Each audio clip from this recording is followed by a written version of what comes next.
to listen to my dad Joe and Uncle Justin talk about sports? Now on with the show. The Joe Mays and J-Raff Show is brought to you by Mays Sandwich Shop, which have been serving the greater West Lawn area delicious food for over 70 years. So get ready! I mean, get ready! Are you ready for some football? You are listening to the Joe Mays and J-Raff Show.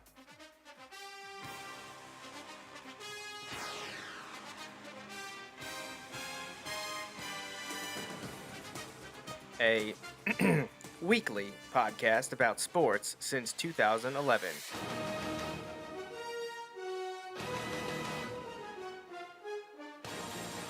With a focus on football.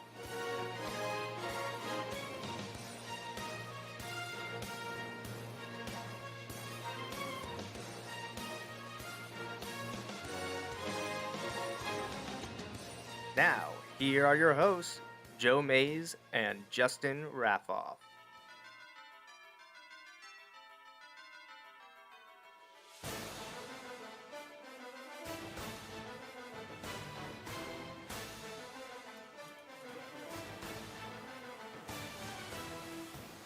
Good evening, everyone, and welcome back to the Joe Mays and J-Raff Show.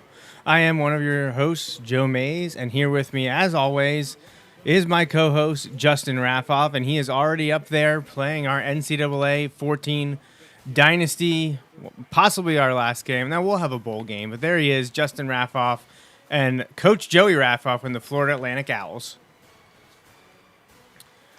So hopefully the gameplay is working this time. I know, Justin, we've been having issues over the last few shows with televisions and all kinds of messy things. You know also, what? our gameplay hasn't been the best either. This NCAA 14 better get its act together. It's going to find itself replaced in a couple months. Yeah, it Oh, does. wait. It does kind of seem like it's going to be replaced, and that'll be an interesting development. I do love playing this game, but I am interested to see what College Football 25 has in store for That's us. going to be so difficult for me. That's going to be more difficult than Washington changing their names or LA Chargers or Yeah, my dad still calls them San Diego or Oakland Raiders.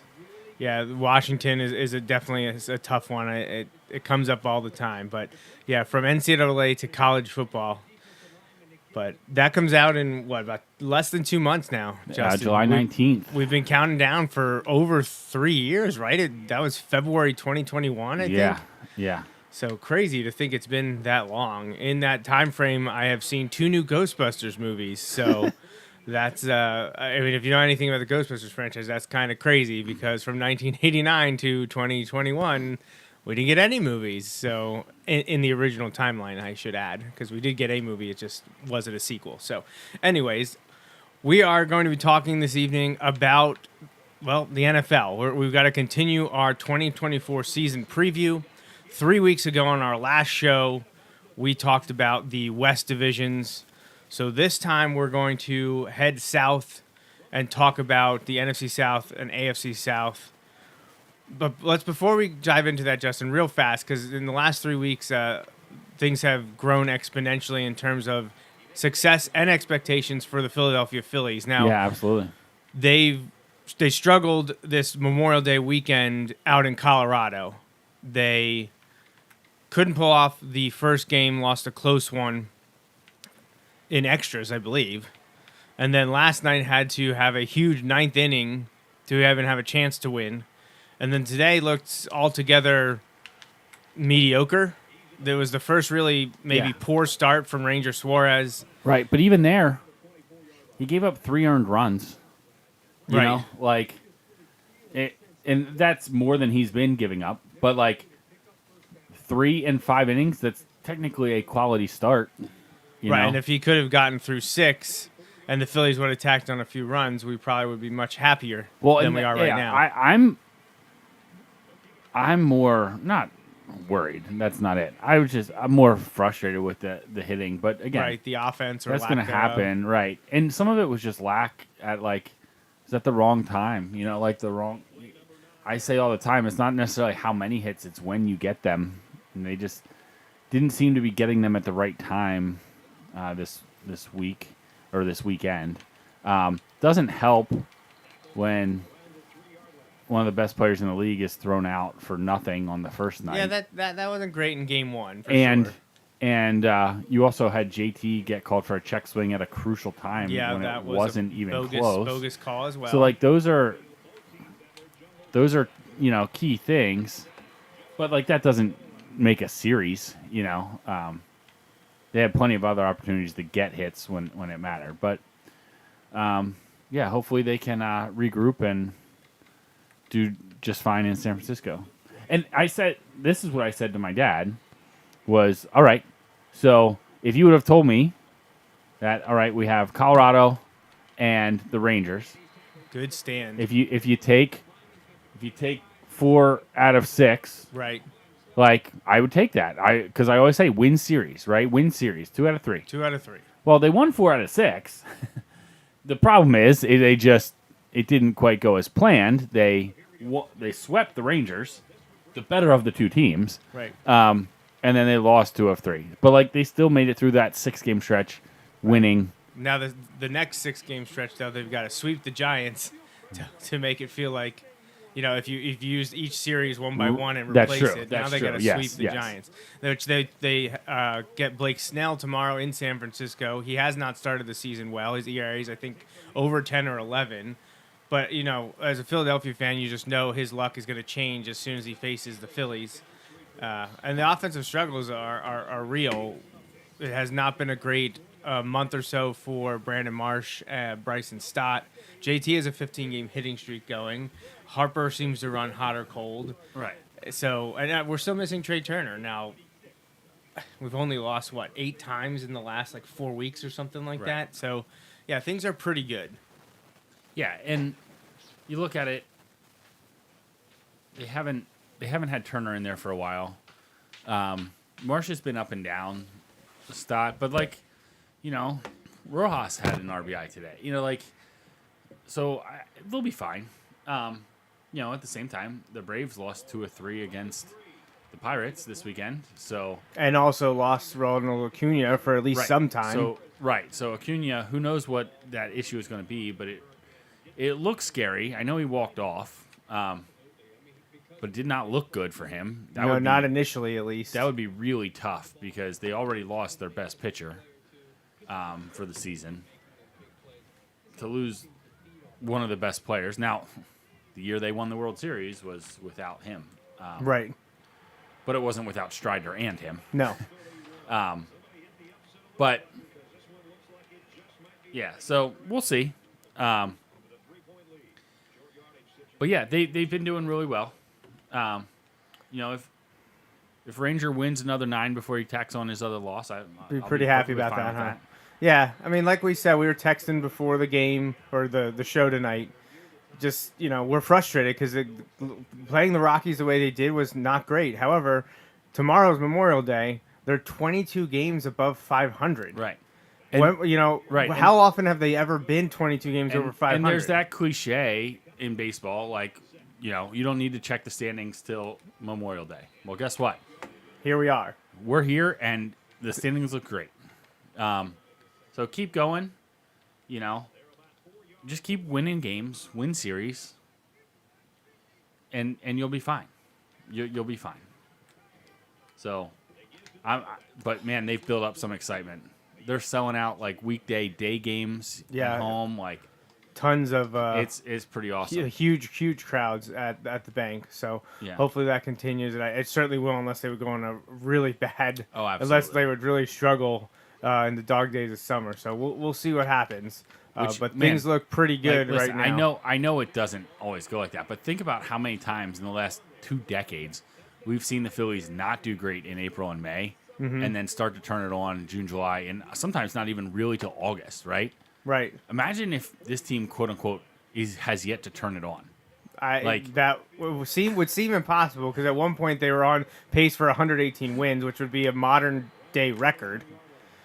So if they can turn it on and get to like 110 or something like that, that would be Right. pretty impressive. Well, see, but that wouldn't be turning it on. They'd have to really get to 120, to Right. up being better, playing better than they were through the end of April and most of May. But expectations come with this type of play, so hopefully they can take advantage and get back to the World Series after really choking in games, the last 3 games last year. And in reality, that's all that really matters. They need to be in a position to win the World Series come October, right? Like that's the goal. So it doesn't really matter. I want to say it doesn't matter. Like you want to put yourself in the best position to do that, and winning a lot of regular season games puts you in the best position to do that. But that's what this team's going to be judged by, So yeah.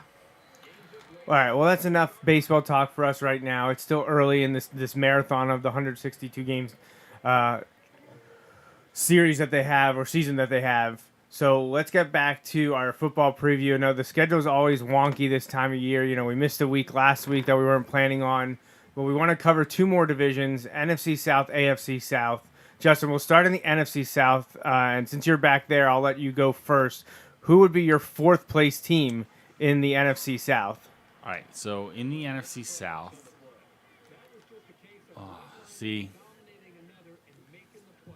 I feel like I have to go Carolina, right? Because I don't disagree with you there. Even if they're better, which it's hard to be worse, right? They were awful. But even if they're better, I still think they're the worst team. Or have the best chance at being the worst team. That's probably the best way to say it. It wouldn't completely surprise me if they get enough wins, and I could see another team. I won't hit my spoiler yet. I could see another team if everything's bad, just going really bad there. But I think Carolina is still the worst team. I think they're better than they were this past year. I forget how many wins they had this past year. 2? Yeah, it was enough to have what should have been the number 1 overall pick, but it went to the Bears because they traded it away. But anytime you're picking number 1, now you did it through trade 2 years in a row. That's not ideal. No, it is not. But yeah, so we shall see. But I'm picking Carolina. I just don't think. I mean, I don't think it's Bryce Young's fault. Like I know there are people funky situation, right? And I'm not saying that like C.J. Stroud's not better. I don't know that, but I think the situation that C.J. Stroud was in, he had a better rookie year, infinitely better, and we see that everywhere. You see that all the time. Like in NFL guys, a lot of them will say this. Like, if you get put in the wrong situation, that's it. It's done. Like you don't even really have a shot. Right. And I think unless they fix things, that's going to be the position Bryce Young finds himself in, is in the wrong spot at the wrong time. And I have zero confidence that, is it Tepper? That he, the owner, that he's the guy to be the leader there. And that's kind of the problem. When your owner is the leader, not like the football guy in charge, that can be a problem. Yeah, it can. So I'm right there with you. I feel like you have to go Carolina Panthers, 4th place in the NFC South in 2024. Because how much better are they? You need to have Bryce Young take a pretty big step up in his 2nd year, and maybe he will. But he could, and they could still be the worst team. Right. Like, right. That's that is a possibility.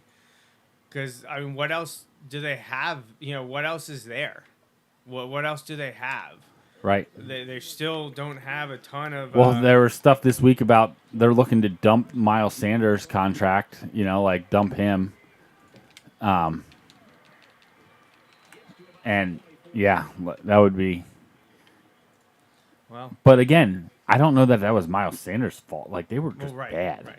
I said 2-14. They are 2-15, obviously, Right. because they play 17. I could see them winning like 4 or 5 games this year, and doubling their win total, more than doubling their win total, possibly. Possibly. I mean, they took Xavier Leggett in the first round. They traded up to get to the last pick. That was the big ad. They also got Jonathan Brooks. Had to trade up with the Colts to get him. He was a guy that a lot thought the Cowboys were targeting, but they traded up and got him. Jatavian Sanders, also from Texas. I know people were pretty high on. So I feel like they had a decent draft, but year two, excuse me, year two of Bryce Young, like you said, they have Sanders, could be trying to get rid of him. Drafted Brooks, have Chuba Hubbard and Rashad Penny, but wide receiver wise, Mingo's in his second year now. Thielen's their second year with them. Terrace Marshall's been there for a bit. They traded for Deontay Johnson. Their best wide receiver now plays for the Bears because they traded him to draft the quarterback last year. And they also traded Brian Burns to the New York Giants, so defensively they're not as good. Right. Yeah, I think it's not even a question. Every team in that division, on paper, is better than them. But honestly, I feel like it's hard to only win 2 games. Right. No, exactly. And that's why I was like, they could win really 4. Bad. Right. I think they could win 4. And if you told me they won a 5th, like a 5-win team is still really bad. 5-12 is still really bad. You know what I mean? Like, I know. I asked the Patriots; they couldn't get to 5-12. Yeah. So. But no, I'm with you. Panthers. Are you thinking about 4 wins then for them? Yeah, I'll put them at 4. Yeah, I agree. I think about 4, 3 to 5. I think is probably the zone there. Hey, if Bryce Young takes a huge step, they could win 6 or 7. I was gonna say, to be honest, if they got to 6, I think that would be a huge step in the right direction. And I think the owner would maybe fire the coach again. All right, so because you went first with last place, I'll go first for third place. Oh boy, this is tough. This division I don't think is great overall. I think there's a lot of mediocrity all crammed together. I'm gonna go the Saints. Okay. I'm gonna go with the Saints. I was higher on the Saints last year, and I feel like they let me down. I don't think they looked great. Derek Carr did not do as well as I thought he would. So maybe I'm a little mad about that. But I just think I don't know, the Saints just don't stand out to me. I feel like overall they're better than the Panthers. They have a more established and experienced quarterback, but other than that, I just don't see a lot of potential from them this year. I think they were surprised a bit by the Bucs last year. I don't think anyone really saw that coming with like the Baker Mayfield renaissance. And I think they're the 3rd most talented team in the division. I think they can maybe beat up on Carolina and a few other teams, but I think it's going to be... I think they're going to lose more often than not to Atlanta and Tampa Bay. So I peg them at 3rd. Just because I feel like they haven't done a lot. They may not have lost a lot, but I feel like they also haven't done a lot to get better. And they still are rolling with Derek Carr. He was injured at times last year. That's where I'm going. And I would say that probably looking at 6 to 7 wins, which I think is a step down from last year. I think they won 7 or 8 last year. I'm exactly on board. And, like, I picked the Saints, and that's why... Like, I kind of have the Saints as, if things go real bad, like, I could see them dropping down to that, like, 5-win area. Like, I kind of think that's kind of the basement. I think they're good enough that they're going to win more than that. But, like, if things go horribly wrong, I could see things going bad. And in a situation where things are going awful for the Saints, could that mean maybe an extra win or 2 for the Panthers? Maybe, so... Right. That's kind of why I was like, there's another team where it was the Saints. But I wasn't sure where you stood on that. That's why I kind of held back on what team it was going to be. But yeah, we're on the same page. There's lots of question marks all around this division, but I'm like, I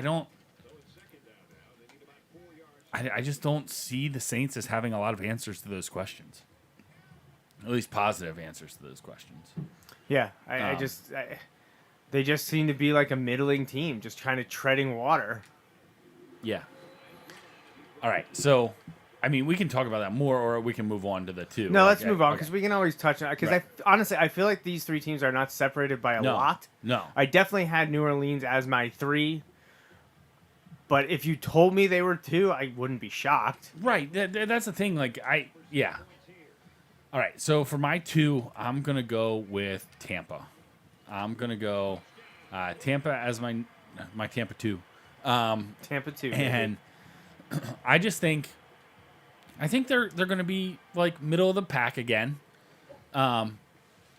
which might be good enough to win the division, like it was last. Like, okay, might be good enough, but I don't have enough confidence in them. I think their ceiling isn't as high as some of the other. Well, as opposed to basically not a spoiler, Atlanta for me. Like, I think the ceiling is higher for Atlanta. I don't know that it'll be realized, but that's why I'm picking Tampa at 2. So I do want to correct myself. I apologize. New Orleans won 9 games last year. I thought they were 7-10 or 8-9. They were 9-8, second in the NFC South. But you and I are both thinking probably more like, I mean, they could. I think 7-8 is a nice area. Yeah. 6-8, 7-8, something like that for the New Orleans Saints. They did pick up Kool-Aid McKinstry and Spencer Rattler. Some big college names, but how much are they going to be able to help right away? I mean, McKinstry might, but they're still rolling with Derek Carr and Taysom Hill. Kamara's there, and I guess he'll have probably more of a full season this year with Jamal Williams and James Robinson possibly backing him up. Everyone really likes Olave, but I don't know. That's the rest of the receiving core doesn't do a lot for me. You got Shaheed, the St. Brown brother, Cedric Wilson. Yeah, I just don't know. I mean, I'm always excited for Juwan Johnson, the former Penn State player, to make some noise at tight ends, but even so, he doesn't scare a lot of people all the time. They've tried to address some things on the line over the year that hasn't gone great. They have Penning and Ramchick and still Cesar Ruiz, who I do really like, but yeah, I just see them as a third place team this year, dropping down from 9 wins probably to 6, 7, or 8. But I agree with you. I'm going to go with Tampa Bay as my number 3. Last year, they, I think, surprised a lot of people. They only won the division by winning 9 games. They were 9-8. And they did beat the Eagles. They beat them 32-9. Yeah, the God, Eagles that was had some really terrible bad. losses last year. Yeah, that was not good. They drafted a center, Graham Barton, from Duke, an offensive lineman. That was probably their biggest addition, at least in the draft. The thing that's going to make the bigger impact for them is re-signing Baker Mayfield, who had a fantastic season a year ago, and obviously they also re-signed Antoine Winfield Jr. By and large, though, some moving pieces, but kind of the same team. But however, do we bank on Baker being able to replicate that success? His issue has been inconsistency in his NFL career. Right. I feel like some of the inconsistency, and this is also like a question. This isn't just a statement, but this is kind of where I'm leaning, is some of his inconsistency due to the fact that a lot of teams haven't necessarily thought enough of him at like the highest end. Like they keep like trying to get better when in reality, maybe he is enough. Like, I hate to say this, and again, there's a lot of hindsight here, but wouldn't the Browns be better off still having Baker as their quarterback? You could make that argument, I think. Right, like there are so many things to that web. Like that's not just a simple switch in and out. And to be fair, he doesn't always help himself. No. With his actions, attitude, and poor play, but that's right. They went 9-8 last year. I'd say they're probably about a push in terms of, are they better? Do they have better players, better athletes? Do they instill more fear in you? I'd say they're about the same. So can Baker replicate it? I'm going to say he's not going to replicate it. So I think, could they get to 9 wins? Yeah, I think they could, but I think they're in that like 7-9 area instead of, getting to 10 or 11 wins. So to me, Tampa Bay. Baker has more playoff wins in his career than Deshaun Watson. and he played for the Browns. Right, that is nuts. The Browns will be an interesting one when we talk about them in 2 weeks, I guess, or about. I don't know. What do you think win wise? Where do you have I'd put them around 9. Tampa Bay 9? Right. Yeah, I think 7-9 feels the best to me. Because again, if I have Carolina, just maybe not the absolute worst team in the league. Well, again, those wins have to come somewhere. Right. And, so yeah, someone's got to. But I have the Saints not winning as many as last year. So I think Tampa's going to be about the same as last year. Yeah. Well, so we both have the Atlanta Falcons winning that division. Right. The only reason I hesitated on that is because, we've seen the Vikings win a lot of games at some times and look good, but Yeah. there's this Kirk Cousins effect where primetime games, national televised games, Yeah. he doesn't do well. His teams have not fared well they've in got the playoffs. another quarterback that can play in the primetime games. Now. I'm finally back on track at this college game. So the Falcons are going to be our pick in 2024. I think they have a pretty good expectations. They were 7-10 last year. I thought Arthur Smith actually did a pretty good job with them for the years that he was there. Just couldn't quite get over the hump. He's now offensive coordinator with the Steelers. But last year Atlanta was third place in the NFC South at 7-10. They added a new quarterback with the 8th overall pick, Michael Penix Jr. from Washington, but his plan is to sit behind Kirk Cousins for at least 2, if not 3, maybe even his entire rookie contract because of the contract Kirk Cousins signed. That was a terrible pick. In conjunction with the signing of Kirk Cousins. Right, yeah. I'd be perfectly fine if they just went with Penix. But they signed a quarterback. And what does he do? $135 million guaranteed over the next 3 years. Yeah, it's at a minimum 2 years of him starting. Right. Quite possibly 3. I don't know that he gets to 4, but so in addition, other than that, nothing really jumps out to me too much from the draft class. No, but I feel like would this not be a very Atlanta thing for them to be decently good, but a piece away, and it's oh. Man, if you would have had one more defensive Imagine guy. if we would have had a defensive guy, or if we would have had this. I just feel like that's very Atlanta. Right.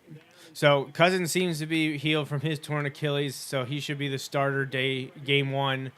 They still have Algier behind Bijan Robinson entering year 2. Maybe they'll give him the ball this year. Drake London is still their number 1 down there. Still waiting for him to make the next step. They signed Darnell Mooney and also traded for Rondale Moore. So I'm guessing that's probably their starting 3 there. Kyle Pitts continues at tight end. Again, another guy they're hoping takes the next step. Defensively, I think serviceable. But again, I don't know that there were any tangible upgrades or significant upgrades. So we'll see what they're able to do from there. Interesting start to the regular season for Atlanta. They host Pittsburgh and then go to Philadelphia and then host the Chiefs. So it's an interesting start. They could find themselves in a hole or behind the 8 ball, whatever you like, pretty early. Imagine if they lost all 3 and people are calling for Penix to start immediately, and you're 135 in the hole. Man, that would be something. So I'm hoping they lose that middle one at least. But yeah, that's kind of where I'm at with those teams. Yeah, and my dad's pretty close to us. He was texting. The only ones that he flip-flopped were in the middle, the 2 and the 3. So he had Atlanta at 1, New Orleans 2, Tampa Bay 3, and Carolina 4. I could very easily see that being how it plays out. So, all right. So should we move on to the AFC South? Or is there anything else you want to say about the NFC South before we move on to the AFC South in 2024? No, I think we're good. I think Atlanta is got the highest ceiling there, so we'll see. Yeah, I think that's a good way to put it. Highest ceiling. All right. So AFC South. Yeah, AFC South. I'll start at my 4. I'm going with the Tennessee Titans. They were 6-11 last year. They made wholesale changes with both players and coaches. Yeah. So it's kind of a new era down there. They started Will Levis at points last year for the bulk of the season, I guess. So he's back for year 2. They got rid of Derrick Henry.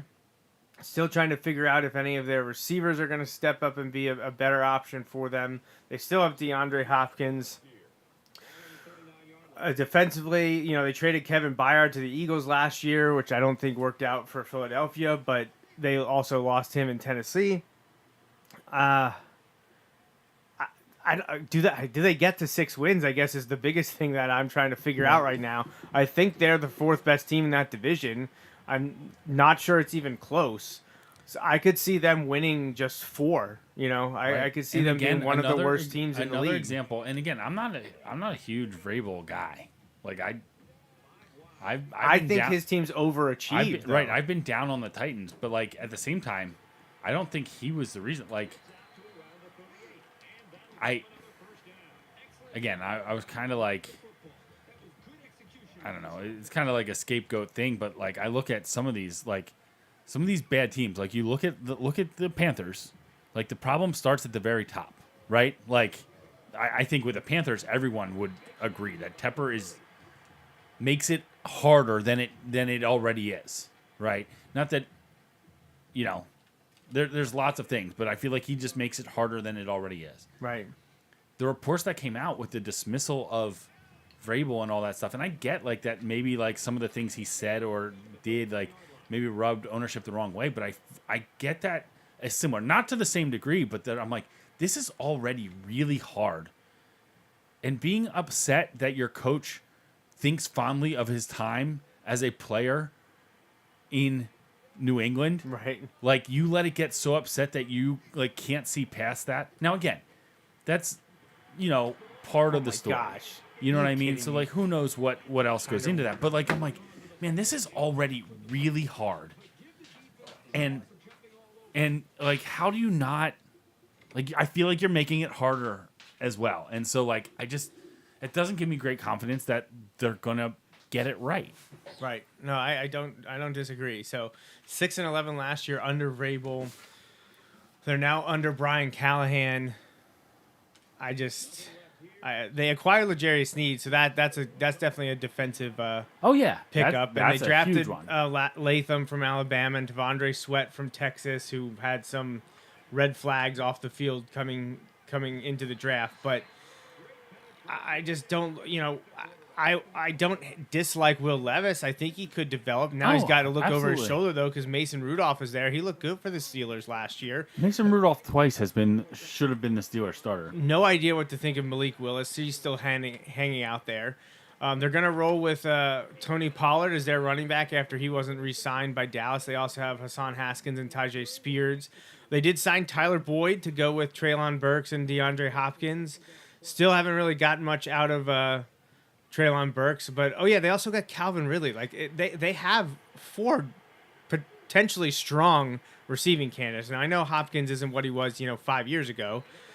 But Boyd was no slouch in Cincinnati. Burks was an Arkansas standout for a long time, and Ridley just had a pretty significant return year with the Jaguars. So there's potential there if Levis can learn the playbook and make it work, and if they can protect him. Their second year with Peter Skoronski along the offensive line.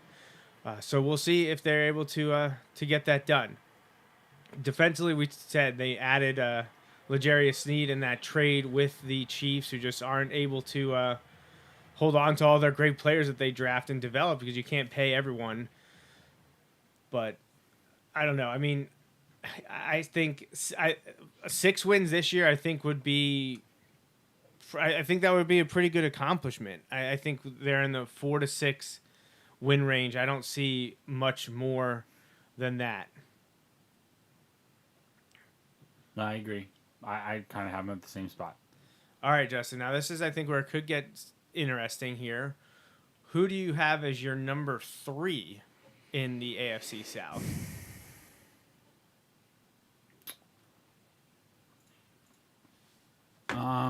Man, this is tough.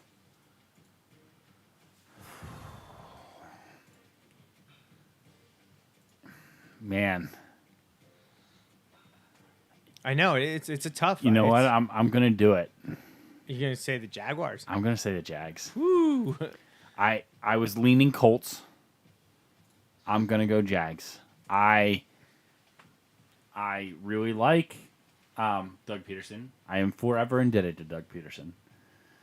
I think they're fine at quarterback, but I don't They know. should be more than fine. Don't know that Trevor Lawrence is. I don't know that he's the best quarterback in the division, and when you're drafted number 1 overall, there should be no doubt that you are. You know what I mean? Right. I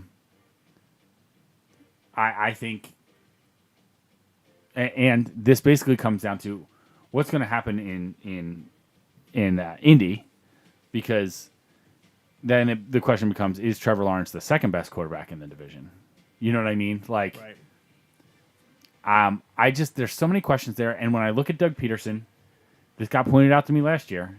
If you take out the Eagles Super Bowl winning year, Oh, you can advance that week, Justin. Okay. See what happens. well, recruiting, we're no, good. we're good. Okay. Sorry, I just didn't want to. No, that's fine. So anyway, Or if you want to bring the controller back, I can do it Yeah. back here and we can talk together. No, it's I wasn't thinking that the season might be over because that was a rivalry game, so we probably just have the bowl game, which we don't have to play right now, anyways. so when I look at it, I'm just like, I don't know. Like, I can't even remember the kid's name. And Anthony Richardson. Anthony Richardson, like, twice had injuries that sent him out. So like, it's not a promising start, but so there's not like a whole lot there. But I feel like I want to believe in Peterson more than he has really given me evidence to believe him. Because so here comes the other side of this. If it's not for an epic meltdown by the Chargers, then I think we're viewing it even more differently. But they won a playoff game. They're a year removed from a playoff win. So I think this is a big year, though, for them. They need to see something, because if Trevor Lawrence does not trend upwards this year, it could be awkward towards the end of that. You Right. know? So especially if things look even more improved in Houston, or also in Indianapolis. Like if we're in December and there is zero question about Indy's quarterback position, But there's questions and about Jacksonville. let's be clear, there is not going to be a question about Houston's quarterback position. So like that could be bad news for Peterson and Trevor Lawrence, Right. and crew. I just think.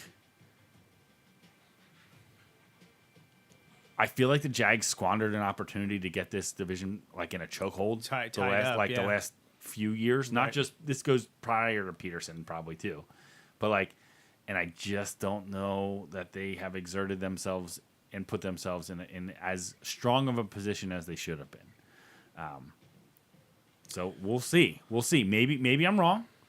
Maybe I'm wrong there, but I'm starting to get a little worried there. I think they'll be okay. I don't think they're going to be like bad, but I'm not sure that they've got it. What it's going to take. I'm going to put them. I think I put them right around. They were 9-8 last. Or sorry, yeah, they were 9-8 last year. I think I put them around 8 this year, and that's going to be a problem, I think. I'm really debating what I want to do know. here. I feel like that might be a foolish pick on my part, but But you know I'm what? I have debating. to make one sometime. But I'm debating because there's a good chance that I might agree with you. You and I have been documented, we're not haters. We don't hate Trevor Lawrence. No. We just, much like this year with Caleb Williams, we didn't buy into the hype that this is some generational talent. Which, remember, generational is like what, at least every two decades. We are of 20 the maybe mindset 25 that there is years? not a generational quarterback talent every in 3 every years? draft. Right, yeah. Like it's just not how That's it works. not how that works. So I didn't think Trevor Lawrence was. I don't think Caleb Williams is one. You look back at the Jaguars last year; they were 8-3 after Thanksgiving. They finished 9-8 and missed the playoffs. And these are the teams they lost to: the Bengals, the Browns, the Ravens. In the second half, when they lost the majority of their games. Bengals, Browns, Ravens, Bucks, and Titans. They all lost to. The only team they beat in the second half, or the latter part of the season, the Panthers. That's it. They had a couple nice wins earlier in the year. The Bills when they were struggling. At Pittsburgh. And they beat Houston, right? To get to 8-3, they beat Houston, which was a big game. But remember, Houston also lost to Carolina. So there were some up and down moments there for C.J. Stroud. But, they probably beat the teams they should have beat and lost to the teams that they were not as good as those teams I mentioned. Bengals, Browns, Ravens, and if they would have beat the Titans, would they have made the playoffs? That would have gotten them to 10-7. It would have been close. I think so. I'm not exactly sure. Well, Miami was the seventh seed. I don't think so. Though. I think they lost it maybe on some of the other things they. To the other tiebreakers. Before, right. So that's where the Jaguars were at last year. Now, what have they done in the offseason? Now, they lost Calvin Ridley. They let him go. They didn't want to re-sign him. They did bring in Eric Armstead, Ronald Darby. They bet on themselves. Gabe Davis, Mitch Morse, Darnell Savage. They traded for Mac Jones, and obviously a backup player. They drafted Brian Thomas, so you could call it maybe a push with Ridley because Brian Thomas is supposed to be very, very good receiver from LSU. They took actually 3 players from LSU in the draft. But if you can't fully buy in with the quarterback, I just don't know. I don't hate their trio of running backs. Obviously, Etienne is that athlete that can be the home run hitter, and they have Tank Bigsby and D'Ernest Johnson. Gabe Davis, Christian Kirk, Brian Thomas, not terrible trio there, just a little young and unproven. They're all I guess Christian Kirk's the oldest and most established of that group. Evan Ingram is still a nice tight end down there, especially fantasy purposes, but I feel like this team should be better than they were. And that's the problem. They should have been. They still should have won the division last year. Like talent-wise, they should have won the division last year, and they didn't. No, they finished second behind. And now I the feel Houston like Texans. And now I feel like maybe, I think Houston is still in a position to keep improving. Whereas I feel like the Jaguars are in a spot where it's harder for them to improve. Yeah. I'm so glad that the first game of the season is against the Dolphins. So yeah, as we talk about, they're going to be no good. Yeah, exactly. Trevor Lawrence throws for 450 yards and 5 touchdowns. That's great. Thank you for that. You'll be wishing to get Vic Fangio back. I didn't like how that went down last year. That was definitely disappointing. But they have their back-to-back UK games in London against the Bears and Patriots. They finish with, honestly, I feel like they have a pretty winnable last 5 weeks. There'll be toss-ups, sure, but I think they can beat the Titans. Yeah. I cannot wait to talk about the New York Jets, believe me, because the absolutely absurd things I'm seeing about the New York Jets is just people think that they're gonna go like 15-2. Like people think that they're gonna get out of here. Jets in Jacksonville at the Raiders, Titans, Colts. Like those are all to me winnable games. And if you're supposed to be, a division favorite or one up there, the Texans game should be a good toss-up game as well. And that's right after your bye. That's your last 6 games. Yeah. So, I guess they have a manageable schedule. Yeah. They have a manageable schedule. Yeah. Dolphins were a playoff team. Browns were a playoff team. Bills were a playoff team. Texans were a playoff team. So that's a tough start. Right. First 4 weeks. Right. You go. Yeah. You need to go to and if Dolphins, Browns, Bills, 3 or 4 on Texans. the road. 3 or 4 on the road. Yeah. You need to win 2 out of those 4 though. Right. If you're a team that's challenging for a division in a playoff spot, you got to go 2-2 in those games. Right. Then the next few weeks are winnable, if not at worst toss-up. If not, they should win against the Colts, Bears, and Patriots. Yeah, and you get the Bears and Patriots in London, right? So you're already there. You are accustomed to going, and those teams are not. Then they have Packers, Eagles, Vikings, Lions. So they make a trip through the NFC North there from Halloween to the lead up to Thanksgiving before their bye. But the Green Bay and Minnesota games are in Jacksonville. That middle stretch could be tough, but in that first part. So the first part's tough. I would put them on so Packers and Eagles. I'd say they're probably a step below. So toss up at best. Okay. Vikings, I think they're right there. I think they're about on par, maybe even a little better. I think they could easily win that game, especially because it's at home. I don't think they're as good as Detroit, and it's on the road. Well, again, this is not us hating on Trevor Lawrence. I think their quarterback, they're better at quarterback than Minnesota is right now. Yeah. So honestly, I'm not ready to anoint JJ McCarthy. I think they're 6-5, 7-4.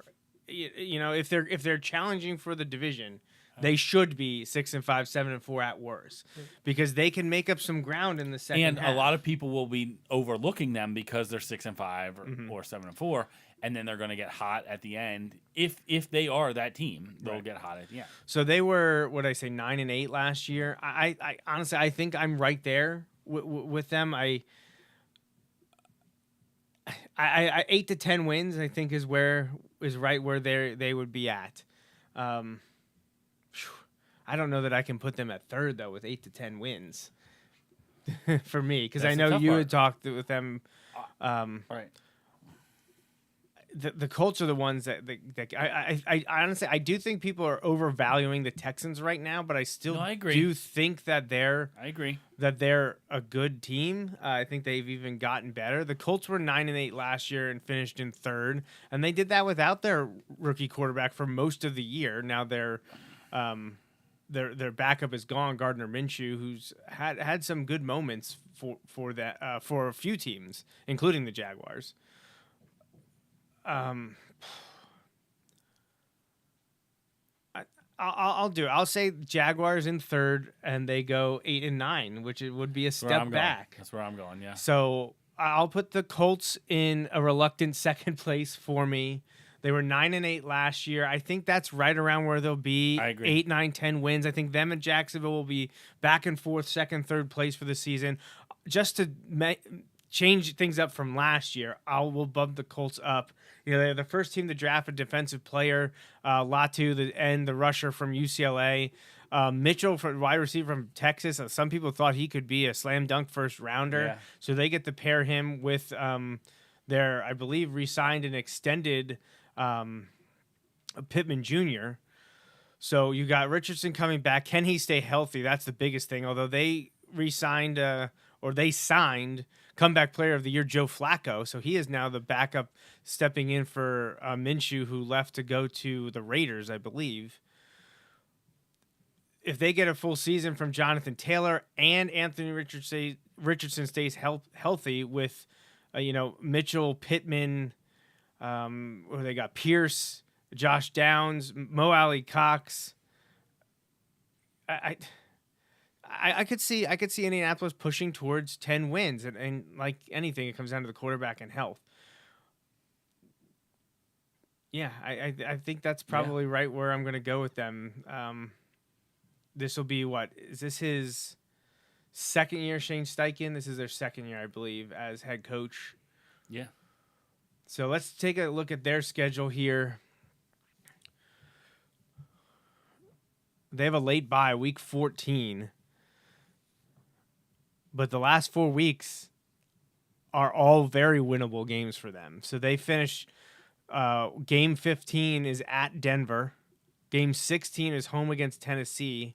Game 17 is at the Giants. And game 18 could possibly be for a playoff berth or even the division, depending on what happens with Houston when they play the Jaguars. So last 4 weeks are at worst toss-ups or what should be wins for them. And right before the bye, they have the Patriots, who I don't know if they're much better than they were last year either. So these AFC South teams need to weather the storm and get to their second half of their schedule after their bye week, because that's where they can rattle off some wins. Now, of course, those will also be against each other, so both of them can't win. Justin, that does bring us to the final team and the first place team. Surprise of the season last year, the Houston Texans. Absolutely. They ended up finished 10-7, won the division. They also beat the Browns. I mean, they smacked down the Browns in the wild card last year. Couldn't hold on or couldn't do much against the Ravens in the divisional round. So to be fair, C.J. Stroud already has as many playoff wins as Deshaun Watson as well. And Trevor Lawrence, right? Yeah. Yeah, you're right. So they took C.J. Stroud at 2, Will Anderson Jr. at 3 in the draft in 2023, and they won Rookie of the Year on offense and defense. They hit it out of the park. They hit with it, and both those. they also found Tank Dell in the 3rd round of that draft. Drew Scruggs, the Penn State offensive lineman, he's their starting center. So and you had a head coach with a ton of young guys, right? So man, like there could be lots of moments of like, oh, what's going on, and relatively speaking, there wasn't as much of that as you would expect. There's still some. You're going to have that when you rely on the playmaking of so many young guys. There's going to be some incredible play. There's going to be some what were you thinking moments, or what happened moments. And the Texans had some of those. But man, like again, you feel like after year 1, you were already like, man, we hit on both those guys. Like we hit on our 2 first-round picks. they hit on their first 4 picks. Right. At least any after team, 1 year. At least after one right. year. Any team would sign up for that in a heartbeat. Yeah. So, and now because of their success and having a young we hit quarterback. on all 4 of them and our head coach. Right, yeah. Like that, because you have an established, experienced, successful head coach, you had coordinators that looked good and it moved on. You had results. Which is a changing of the story where there had been front office mess dysfunction in Houston to get something that resembled stability and like a home run. Good for them. The Texans now have become a destination for veterans looking to get on a contender. Yeah. So they signed a bunch of guys. Players love winning. Yes. And Murray. Like right. So you have veteran players signing 1-2-year deals like Daniil Hunter, Danico Autry, Mario Edwards, Derek Barnett, Jeff Okudah, who at one point, he was a top 5 pick, I believe, for the Lions. He spent a year in Atlanta. Now he's in Houston. They got Joe Mixon to that group. Oh, and they also got Stephon Diggs. Because of trades, they didn't have a first-round pick, but they went cornerback Lassiter from Georgia and offensive tackle Blake Fisher from Notre Dame with their first 2 picks. It really obviously it's cliche, but it comes down to what does C.J. Stroud do? What's the quarterback do in year 2? Absolutely. Can he build on his success, or have defensive coordinators figured him out? But a backfield of Mixon and Pierce should be able to get it done. Their wide receiver group is just fantastic. Right, Nico Collins, Tank Dell, Stephon Diggs, Noah Brown. People are going to adjust to the coaching too. Right. So John Mechie, Robert Woods. There can be bumps in the road here too. But yeah, Dalton Schultz. They is have their tight tons end. Tons of talent, and I don't know that all that talent has been realized yet. No. Which is crazy. Well, and they have a young and developing offensive line group at points, but then they have the veteran in Tunsil. We talked about Scruggs playing center or guard for them. They have the 2 Greens there as well, Shaq Mason. And the defense is what really stood out last year, helping the offense at times before the offense could really explode. We talked about Will Anderson. We talked about the signing of Danico Autry and Derek Barnett.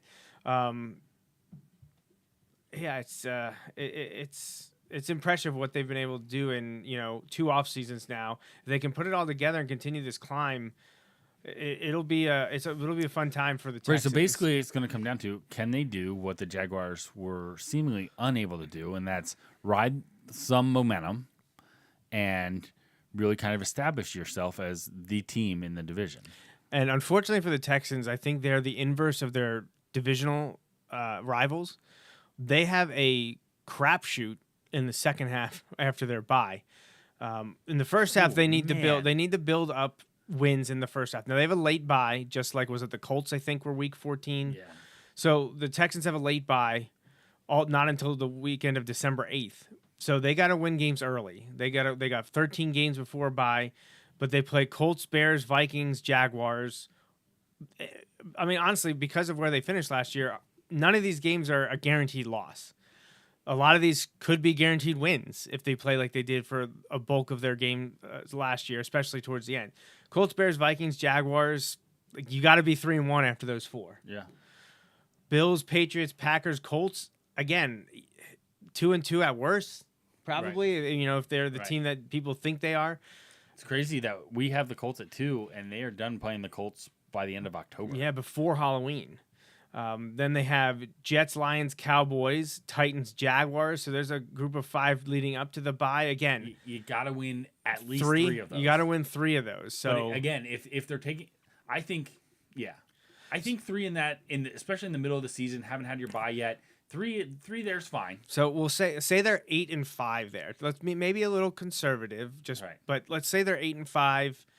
Their last 4 are Dolphins, Chiefs, Ravens, Titans. So obviously Dolphins, Chiefs, Ravens, all AFC playoff teams last year. Titans, that should be a win for the Texans based on what happened last year and what our expectations are for this year. But they'd almost rather play Kansas City like week 18 because it's also at Kansas City too. Right, but there's a chance Kansas City may not need that game. It all depends on how good Harbaugh and the Chargers are probably.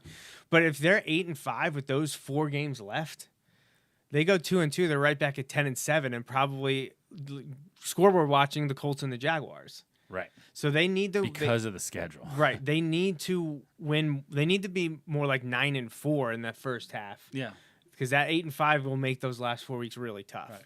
Right. So Justin, now after talking about it and looking at their schedule, they won 10 last year. That's about where we had the Colts, 9-10.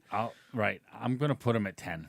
Okay, you're gonna put them at 10. Just because I have them as the 1, but I think it's gonna be tough to get there. But I don't know. Kind of. And this is a little unfair because where I'm not giving the benefit of the doubt to the Jags, I kind of am giving the benefit of the doubt and am kind of expecting to see a step up from the Texans. Yeah. I don't disagree. I was thinking I was going to put them at 11, but I think that schedule is just a little too tough. I'll put them at 10, and if it would come down to a tiebreaker, I'll give them the tiebreaker over the Colts, who we picked second. So that's where Justin and I are at. Texans first, Colts second, Jaguars third, all really close together, followed in last by the Titans. And my dad did send his picks. So this one, he said, this one's tougher, but he's going to say Texans, Jaguars, Colts, Titans. So very similar. Again, we flip-flopped 2 and 3 with him, but I don't think anyone's going to argue about the placement there.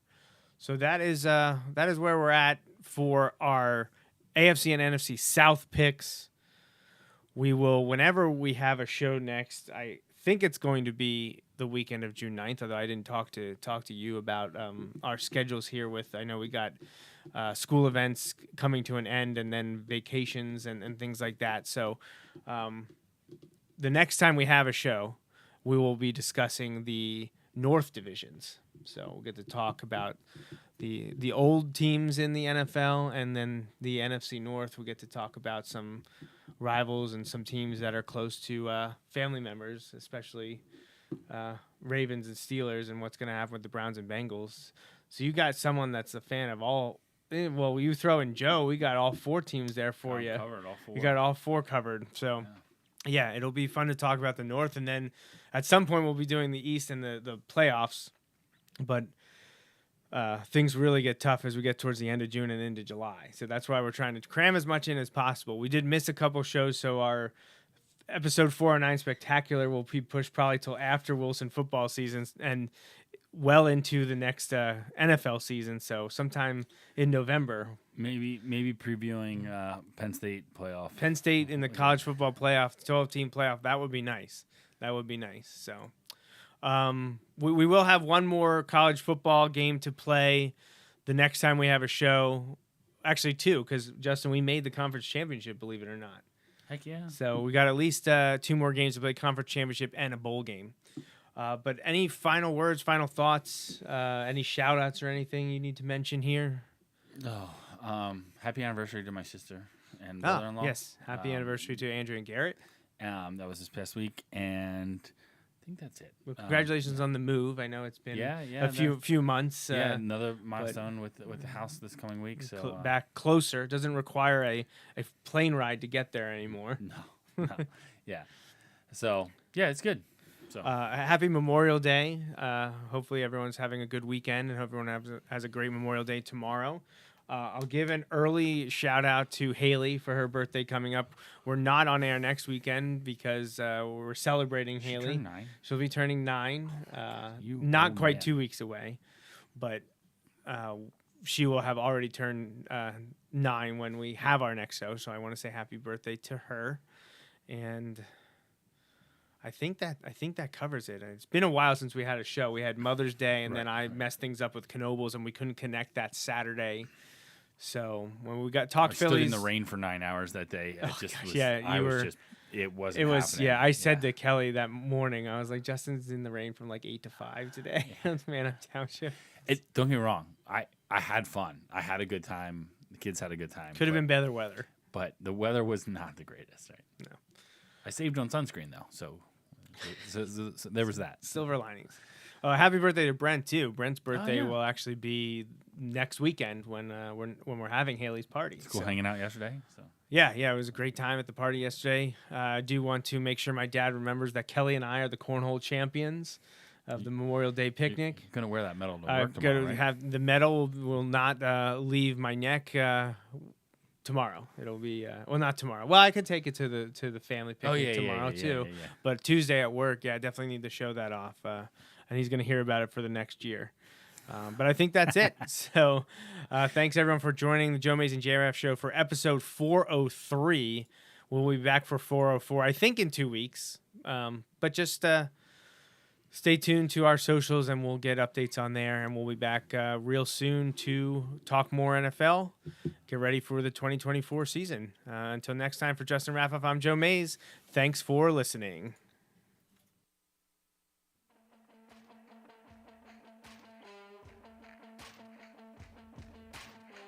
That's a wrap on this episode of the Joe Mays and J-Raff Show, brought to you by Mays Sandwich Shop.